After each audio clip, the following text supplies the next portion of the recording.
What would you do if the man who mocked your limp didn't know you owned the ground under his feet? It began on a Tuesday morning when the light outside the bakery's glass front was still gold and soft, but the air inside was already sharp with the heat of fresh bread. She had gone there for coffee, walking carefully, her cane tapping in a slow rhythm against the tiled floor. To her, it was just another errand. To him, the young man behind the counter with a smirk too big for his face, it was an opportunity.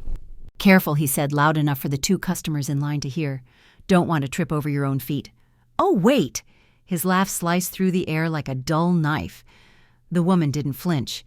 She had heard versions of this for years from boys on playgrounds, from strangers in supermarkets, from men who thought cruelty was wit. You would think it would stop stinging after a while. It didn't. But here's the thing about people like her, they collect moments like this. They store them away, not in anger's blistering heat, but in the cold quiet of memory. And in that quiet, they build something. She paid for her coffee without looking at him, though she could feel his eyes on her, measuring, dismissing. That was the worst part. Not the insult, but the way he already believed he understood her. People like him think they can see you in one glance, that they know your story because they've invented it in their heads. They mistake your silence for weakness. And maybe you've been there too, holding your breath, forcing your face still while someone chips away at your dignity thinking they've won. Maybe you've swallowed the words because you knew they wouldn't hear them anyway. She left the bakery, her steps measured, her heart pounding harder than she wanted to admit. By the time she reached the street corner, the smell of yeast and sugar was gone, replaced by exhaust and August heat. She didn't know then that she would see him again. Not like this, not from that angle. It happened months later.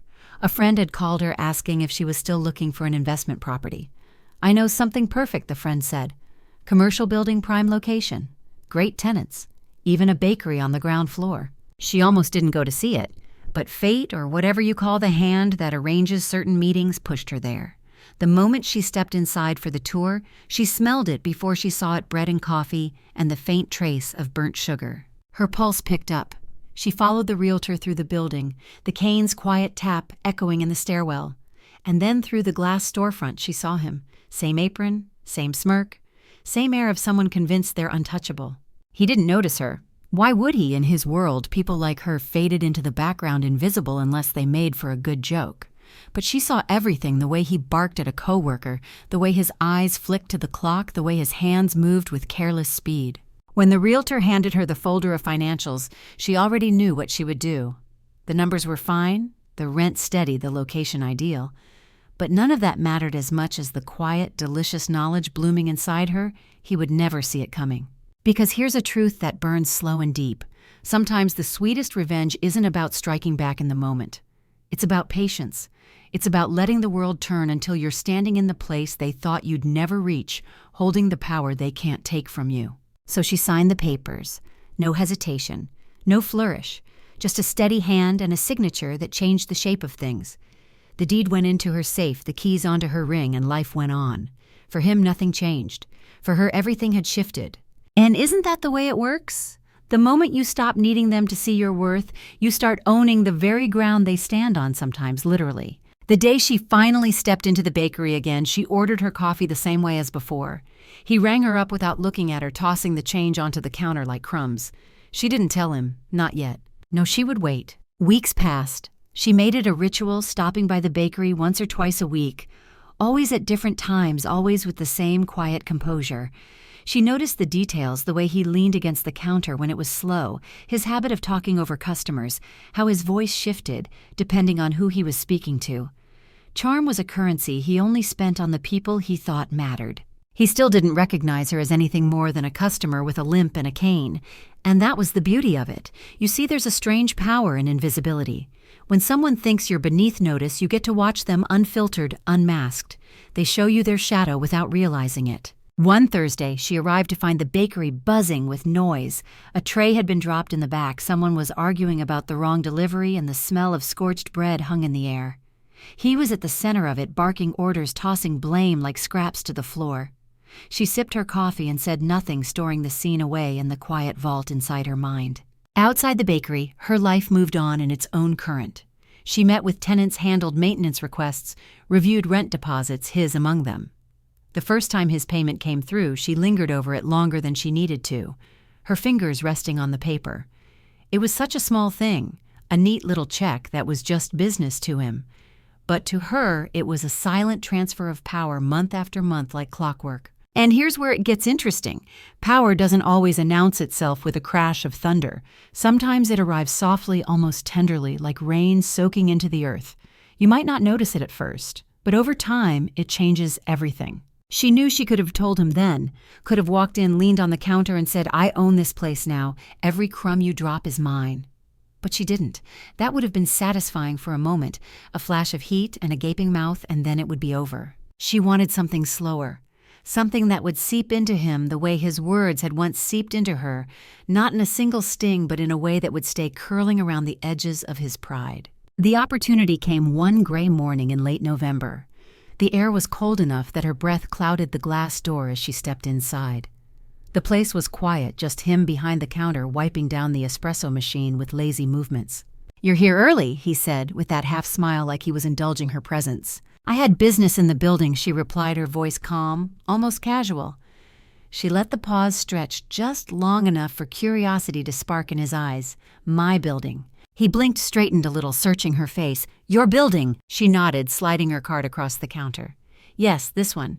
I bought it months ago," which means she let the words rest between them like an open blade. "I'm your landlord." For a moment, silence, then a hollow laugh, the kind people use when they're scrambling for footing. "You're joking." Her gaze didn't waver. "No, I'm collecting your rent every month. You pay me to stand here." Something shifted in his expression, a crack in the mask. His jaw tightened. He looked away, busying himself with the register as if pretending it didn't matter could erase the truth. "But you and I both know it doesn't work like that. Once the seed is planted, it grows in the dark, whether you want it to or not." She took her coffee, thanked him politely, and left without another word. She didn't need to see his reaction after that. She knew it would unfold slowly, the way humiliation does when it's rooted in arrogance. He'd think about it later, turning it over in his mind, replaying the moment he'd laughed at her in front of strangers. You've probably wondered what you would do in her place, whether you'd have told him sooner or never at all. But here's the truth. Sometimes the win isn't in the telling. Sometimes it's in letting them know just enough to keep them guessing how much you've really seen. And from that day forward, every time she passed the bakery, his eyes followed her a little longer. The next week, he tried charm like a man trying to patch a sinking boat with confetti. Morning, he'd call out suddenly attentive, suddenly generous with napkins and smiles, as if hospitality could erase history. He offered a croissant on the house. She declined with a thank you so soft it felt like a velvet refusal. You know that move, don't you, when someone tries to rewrite the scene by tossing you sugar hoping you'll forget the vinegar? It's not kindness, it's strategy. Still she watched. Noticing how beneath the sweetness his impatience sharpened at the edges. He snapped at the dishwasher when the plates weren't stacked right. He rolled his eyes at a mother whose toddler was taking too long to pick a pastry. He flirted with a woman in a pencil skirt while shortchanging the teenager behind her. It was a performance, and he wanted a witness. He wanted her to see him as the capable prince of crumbs. You've seen that type, the golden boy of small territories ruling a counter like a throne, stamping foam hearts on lattes like signatures on treaties. He was the bakery's golden son, but only to those who hadn't looked at the books. She had. She knew the rent was always on time, yes, but there were late-night delivery fines tucked into the ledger and a grease trap inspection reminder ignored for too long. Small cracks, harmless alone, dangerous together. On a rain-washed Wednesday, the building's hallway smelled faintly of citrus cleaner and damp wool. She was sorting mail at the lobby table when she heard it. His voice, low and cutting from inside the bakery, pushed through a half-closed door. "Our new landlord," he said, a scoff pasted on the words. "She's got a Cain and a God complex. Must have gotten pity money from somewhere." Laughter bubbled from a line cook who should have known better. "You feel it in your chest, don't you? That familiar ache that is not rage so much as recognition. That little voice that says, of course, because some people don't learn, they mutate. Flattery on the surface, contempt in the basement." She didn't step in. She finished sorting the envelopes, slipped the past due electricity notice for a different tenant into her bag, and went upstairs to her office. There she did what power does when it refuses to be petty. She opened the lease. Page 19, Section C, compliance with health and safety standards. It wasn't vengeance, it was stewardship. Buildings are like bodies. Neglect them and they remember. The notice she drafted was plain, almost kind. A routine compliance walkthrough scheduled for Monday. Please ensure the grease trap is serviced and all staff training logs are current. It read like any other memo because that's what it was, the truth dressed in neutral clothes. She signed it, slid it into an envelope, and sent it down with the porter. Maybe you're thinking you would have marched in and lit the place on fire with your words. I get it. Flames are satisfying. But sometimes the clean burn is in the quiet act that says, I am not your mirror. I will not perform with you. Monday came with a crisp blue sky and the sort of sunlight that makes city windows blink. She arrived with the inspector at 10. He had the door propped open with a crate of oranges. His smile hiccuped when he saw her recovered too fast. All good, he announced too loud. We're always in tip-top shape. The inspector made polite sounds and began the tour. The kitchen was busy but tense. A mixer thudded. Metal trays rang like restless bells. She stood back, watching, listening. The inspector's notes were clinical grease film along the hood, a missing date on a sanitation log, a frayed cord on the pastry lamp. Small things. Not a takedown. But not nothing. He bristled. We've been slammed, he said, throwing his coworker under the bus with a glance. If my staff kept up like they should. She stepped forward, voice measured. Responsibility climbs up the ladder, not down. The room went quieter than ovens. You have a week to address these items. Send proof of service and updated logs by Friday at 5. He looked at her like she'd reached across the counter and touched the softest part of him. Not with tenderness, with truth. That's the touch that lingers, isn't it? The one that says, I see you and the story you tell to avoid the mirror. After they left, she didn't go home. She walked 2 blocks to a small park where a fountain hissed like a tame animal. She sat on a bench cane resting against her knee and let the old ache rise and fall. Memory is a theater.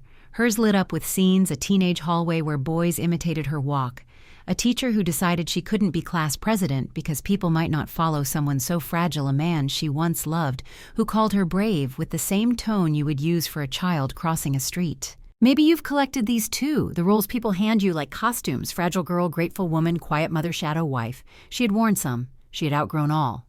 This time she refused the costume entirely. Friday arrived with a storm stalking the city. At 4:58, her inbox was empty.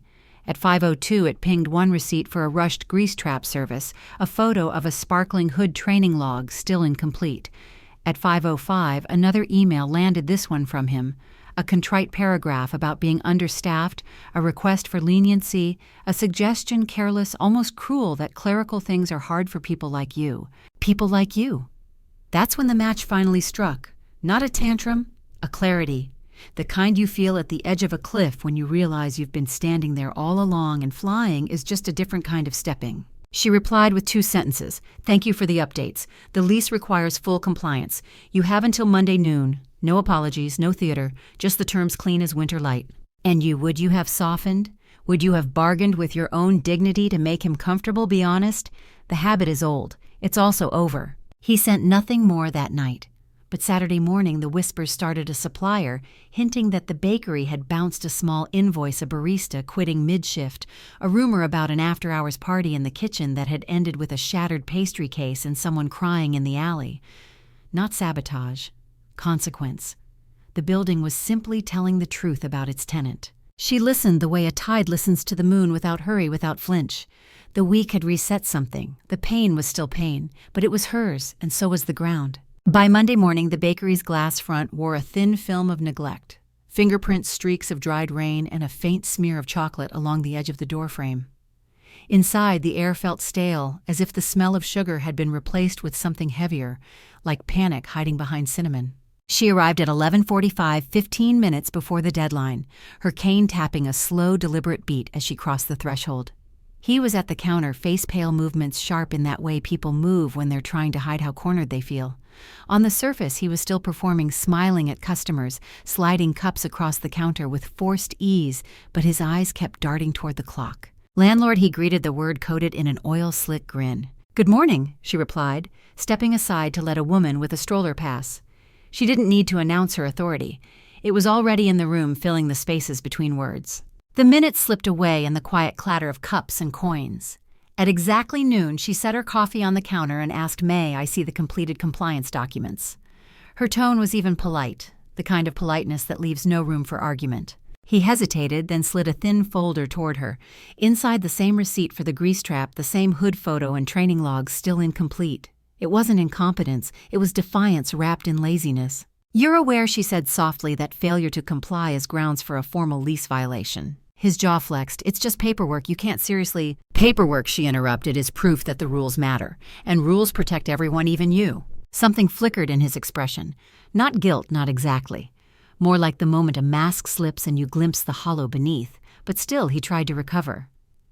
"You know, for someone with challenges, you've got quite the appetite for control." You've heard lines like that, haven't you? The ones that make their insults sound like a compliment if you squint hard enough. The ones designed to press on an old bruise until you mistake pain for familiarity. She didn't flinch. "Control," she said, letting the word rest between them. "No, stewardship.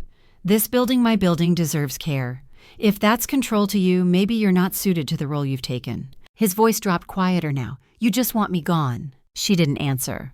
Not directly. "I want this place to meet its own promise. Whether you're part of that is up to you." And she meant it. This wasn't about him anymore, not really. It was about drawing the line between what she would and would not allow in her space in her life. The conversation ended there, but the shift was immediate. He moved through the bakery with clipped movements, his charm stripped to its scaffolding. Customers noticed. A regular and elderly man with a paper under his arm asked if something had happened. She smiled and told him the coffee was just as good as always. By Thursday, the call came, his voice on the line flatter than she'd ever heard it. "I'll be vacating at the end of the month. No apology. No acknowledgement of the months of contempt, the sudden reversal. Just the bare fact dropped like a plate on a tiled floor." She thanked him for the notice, confirmed the final walkthrough date, and hung up. No victory dance, no gloating, just a long exhale. You might think the satisfaction would come from watching him pack up, from seeing the counter stripped bare and the for lease sign go up. But the real satisfaction came weeks later when she walked past the empty space one evening and realized she didn't feel anything at all.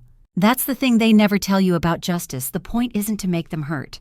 The point is to make yourself free. A new bakery moved in by spring.